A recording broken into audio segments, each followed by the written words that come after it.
Alright guys, today we have more PlayStation news, rumors, and leaks to go over and discuss. We have a lot of different topics we're talking about today, so as usual, if you do end up enjoying the video or finding it informative by the time you're finished with it, be sure to leave it a like. And if you are new here to the channel, make sure you hit that subscribe button as well. The first topic we're talking about has to do with Sony opening up US registrations for customers to purchase a PS5 directly through them this holiday season.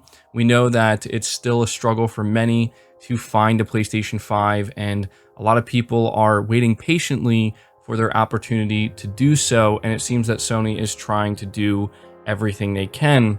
And so, reading directly from their website, register for an opportunity to purchase a PlayStation 5 console from PlayStation. This coming holiday season, we will have a limited amount of PS5 consoles available for customers in the US to purchase direct from PlayStation. If you are interested in receiving an invitation, you can register and they will contact you via email with instructions and details. It's worth noting that this is, again, just for those living in the US. And it says here that they're going to select users based on previous interests and PlayStation activities. So if you are somebody who pretty much has no history with PlayStation at all, it seems that your chances of getting invited to this are reduced. Sony doesn't specify what exactly they're going to be looking for. That's pretty much all they say.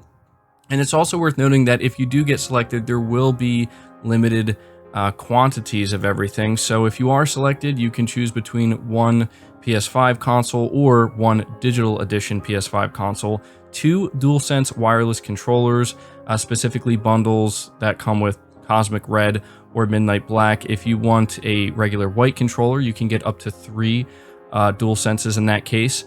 You can get one PS5 media remote and one Pulse 3D wireless headset. So again, I just wanted to take a minute here to let everybody know about this in case you missed it. Again, Sony is trying to find a way to get more people in, especially during the holiday season, and give them the opportunity to pick up a PS5. The next topic we're talking about is something that I find pretty interesting, and I think many of you will as well. Apparently, Sony is hiring for a senior software engineer specifically for PlayStation 5's rendering API. Now, this is something I came across on Twitter, and I haven't really seen many people talking about it, but it seems like a pretty significant role, and it's specifically a senior position. Essentially, what this is and what we're about to talk about is Sony looking to hire somebody who can work on the PlayStation 5, specifically with the GPU, to pretty much push it to its absolute limit or possibly even beyond that. And that is obviously very exciting because we're already seeing what Sony's developers and what their studios are able to achieve with the PS5. And so knowing that they have a dedicated team that's there in place to work with all of their other studios to just basically squeeze every ounce of power they can get out of this console, we know that Sony is very good at that. So it says here about the Advanced Technology Group. So that's specifically the group they're hiring for. The Advanced Technology Group, or ATG, is one of the central technology teams in PlayStation Studios, the game development division of SIE, which is responsible for developing some of the most recognizable and ambitious console games and franchises.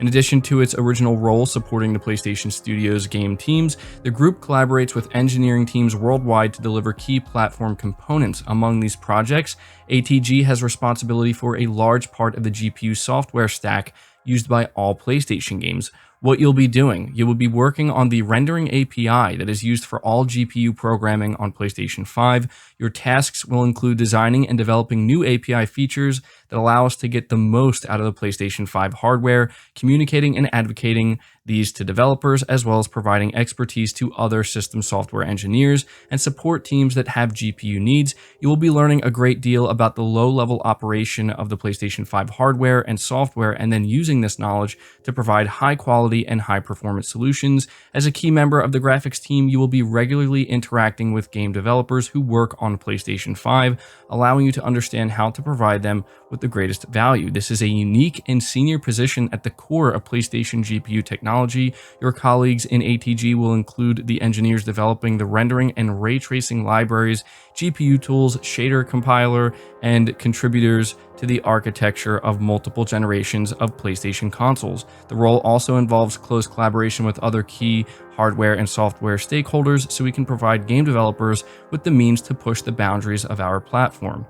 So I know that was a lot to take in, but guys, As you can clearly see here, Sony is not playing around. This team, the advanced technology group at PlayStation, they are very serious about finding some individuals who are looking to truly push the limits in what they can achieve with the PS5 hardware. This is something, as I always go back to, that in my opinion, Mark Cerny made very clear with the ambition of the PS5, him explaining why they made the decisions they made. And this is essentially the promise for the current generation with the PS5, is by the time we get towards the end of it, we're going to be seeing Sony's teams doing things that we just couldn't even imagine, right? Or we were dreaming of, and now it's becoming a reality. That's essentially what this team seemingly is striving to do. So very exciting stuff there. I thought it was also worth mentioning here on my channel because I don't know if any, hardware engineers or, just anybody in general who is familiar with this and has skills in this area, if they're listening, there you go. Sony's looking to hire people who are able to do that type of stuff. But moving on to the next topic, we're talking about PSVR because Sony is celebrating the 5th anniversary of the VR headset that they released. It's crazy, time flies. Didn't think it was out for that long already. But nonetheless, here we are, and Sony plans to celebrate by giving away 3 free PSVR titles to PlayStation Plus subscribers in November. So if you are a PS Plus subscriber and you happen to own a PSVR headset, you can look forward to that. Even if you don't, it'll be worth downloading these games in case maybe, in the future you end up wanting to play them and you're able to. But Sony lets us know that the most played games globally on PSVR are Rec Room, Beat Saber, PlayStation VR Worlds, The Elder Scrolls V Skyrim VR, and Resident Evil 7. So yeah, those are the 5 most played games. As of right now, Sony has not announced what the games will be, which games we're going to be getting for free, but nonetheless, again, something that's worth taking a moment to talk about here. So you can let me know if you're somebody who has a PSVR headset. Are you feeling surprised that it's already been 5 years, and what 3 games don't you have that you hope Sony ends up including with the November lineup? Let me know down below. But next up, we're talking about Dying Light as well as Dying Light 2, because apparently Dying Light 1 is set to get a PS5 upgrade, which is exciting. A lot of people really like that game. And we have some new details on the sequel as well. So this is reading from WCCF Tech, and it says Techland has dropped their latest Dying to Know video for Dying Light 2 Stay Human, and this time around the focus is on the game's upgradable structures. Basically, these buildings will be abandoned when you first start the game, but you can restore them to life and assign them to one of the game's factions.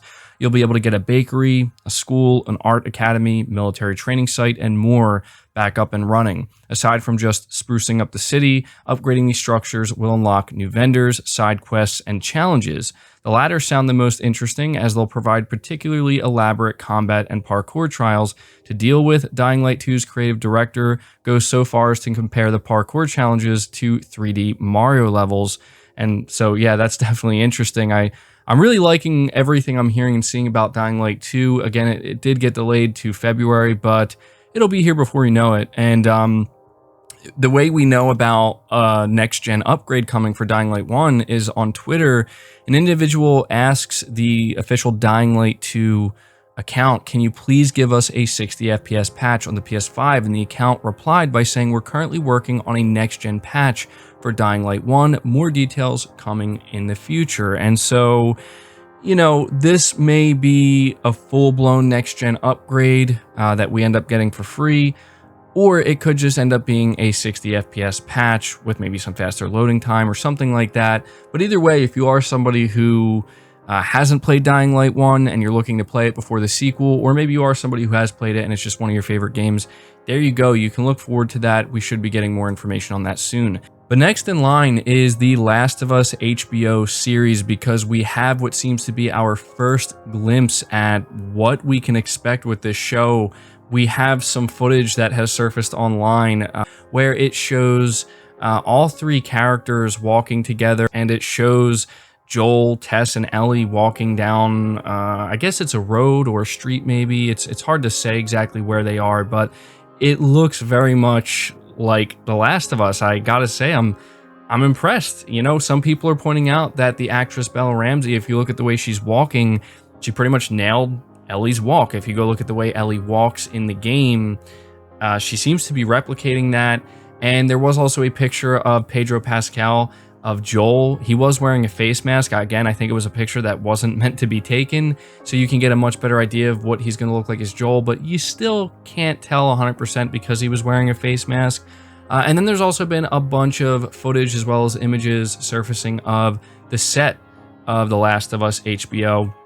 And I have to say that that is probably, as of right now, what I'm most impressed with. I looked at these images and I'm watching the videos of these sets and they look just like the game. I mean, it really is impressive, and it's giving me a lot of hope that they are going to remain faithful to The Last of Us. And I'm not gonna lie, guys, I'm getting very excited at what I'm seeing here, and it gives me, again, just a lot of hope that they're going to be able to do this justice. So you guys can let me know if you've seen this footage or if you've seen these pictures of the set down below, and let me know what you think of it. But one last thing I want to mention is that the upcoming PlayStation console exclusive Solar Ash, which is a title that I think many people are anticipating and looking forward to, has been delayed, not by too much. It says the new release date is going to be December 2nd, 2021, and the developer Heart Machine is saying that they just need a little bit more time to squash more bugs and polish up the game a little bit and put the last pieces into place. So if you are somebody who's looking forward to this,